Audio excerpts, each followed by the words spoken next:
Hey, this is Alan Fenstermaker here with Top Rope TV. I am here with Mike Reed. How you doing today, Mike? Good.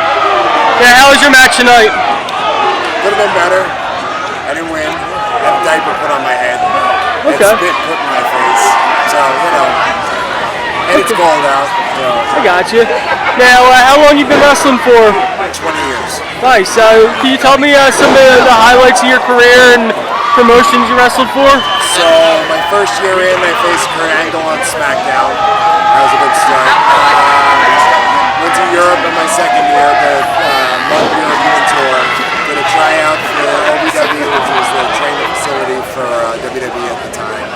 Okay. Did a tryout for TNA back in 2010. Did another tryout for Ring of Honor, which led to me getting a few matches with Ring of Honor, so at least I was on the radar for a while. So those are kind of the major ones. I worked for AEW before the pandemic, then throughout the pandemic, as well as WWE. I had a few matches in NXT against TM61 and Indashir. There was another match that was supposed to take place, but someone got sick at the Thunderdome. So what was it like wrestling over in Europe? It was good. We got to travel together, so it was a lot different. Like we were all in a van and we brought the ring, so we got to do little tent shows and camp shows, so it was a different experience. We were little shows, so kind of not like this, but sort of like this, and little like villages and stuff like that. So it was an experience, and we stayed at like the one guy who was bringing everybody in. We stayed in his house. He had a separate house for all the wrestlers. So. Okay.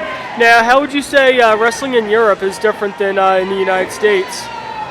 Definitely different. It was just what they think is either funny or, because at that time too, it's not like how it is now where everything is so fancy and British. I mean, there was more just entertainment. So same thing, you had 30 kids or something like that at a camp show. It was more about entertaining them compared to like down the road they went back more of sports style. So it was a definitely different what they think is funny compared to what America is funny. Okay. Now, like, how would you describe wrestling in Florida? Let's see. Where do I go from this one? Definitely not what I thought when I originally came here. It was just from the Northeast, where it was just everything is just 100 miles an hour. Everything was a lot slower when I first came here, so I felt like I didn't stand out, and I didn't fit in, stand out for whatever it was of just either my style, and at that time everybody was kind of more, I'm very old school, but there was very really old school, and it just, the pace was just different, so it took some time to adjust, but after a while, like, the world all kind of blended together and kind of everyone's come up with the same sort of style, so it's worked out a lot better, I'd say, for the past 5-6 years. Like, right before the pandemic is when I felt like I really started clicking here. But I also wrestle a lot of other states, so I can always adjust to different, what everyone's flavor is in every different state. So. What was your favorite state to wrestle in? Massachusetts, they're tough. They demand a lot. If they're not happy with you, they'll turn their back on you. Like literally, I've seen people in the crowd turn around if they don't like the match, or if they don't like the guys who are in the match and stuff like that. So you definitely have to engage with them. So, and you got to find something that people are buying into. Not everything they're not going to buy into what everybody's doing. I'm doing something different now, and I never thought it would work, and it just happened by accident. So.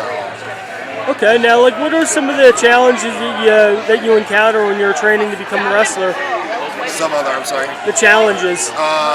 So when I trained at the Monster Factory, we started in a boxing ring. So right off the bat, I mean, it's cold and the ring is super hard, so you're not able to wrestle like somebody who has a nicer ring. And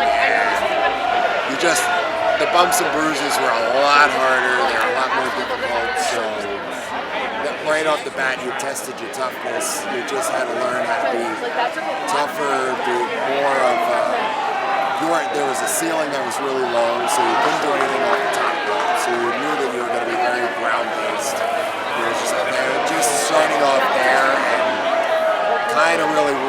working and wrestling very, what we like to say, snug and solid. So it was right off the bat, you just kind of learned to embrace the roughness of pro wrestling. So. Okay. Now, like any advice that you give someone that's starting out in wrestling, or? Get your education first. I mean, as much as we all want to make it, it's always better to have a backup. As much as everyone says, don't have a backup, because then if you have a backup, then you're not really fully invested. But I myself, unfortunately, like, things happen, situations. I was on the cusp of WWE. My mom suffered a stroke, so like it kind of pushed me back a little bit, so I had to take care of the family a little bit too. So it was a little bit of a thing, but you never know what's going to happen. Like the same thing like that, I never wasn't planning that. So something as simple as like somebody in your family getting sick, hurt, something like that. So always like education is number one, because you hurt yourself, you tear your quad, you dislocate your shoulder, you do something like that, and then you can't make it, and you put everything into that, and you don't have anything to fall back on. You may be just, picking up trash the rest of your life or something like that. So I just always say, like, get your education first, and then still invest in it, because you never lose your passion for it. I still train with Ace Steel at the foundation up in Orlando, Florida, 3 times a week. So it's not like I'm doing this 20 years and I stopped wanting to do it. I still have a desire. It's not a thing of like I do this on the weekends because I just enjoy being on the weekends. I'm still actively trying to get a job. I'm going to be at AEW at the end of the month, and I'm actively going to be on Tony Khan's face.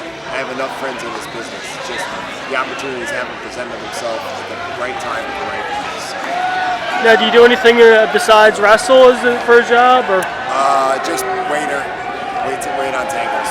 Okay. Yeah. So you said you're talking to AEW right now, or? Yeah. I mean, it's just I'm gonna be at the pay-per-view at the end of the month. I mean, it's nothing. It's nothing crazy. They just asked me to come in for an extra spot. But I mean, I've been asked to come to TNA. I mean, I know enough people, like I said, in the spots, but I've always said to the people who are in those spots, don't ever give me a job just because we're friends.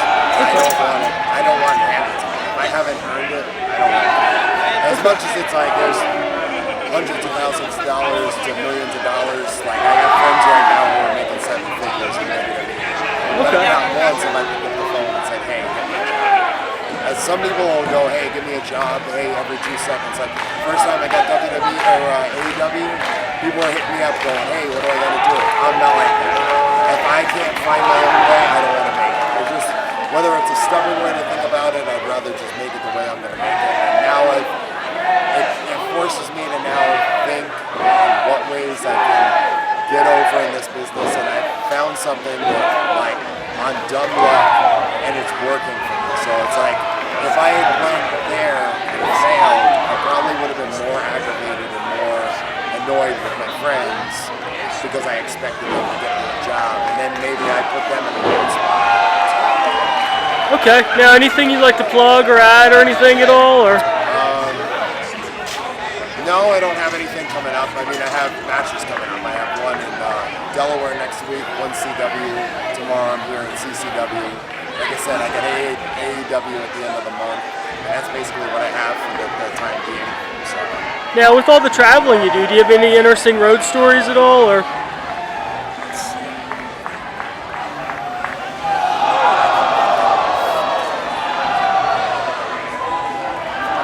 None I can tell on it. I can say on air. That's cool, man. Well, thanks for doing this, man. Thank Cool. you. Appreciate it.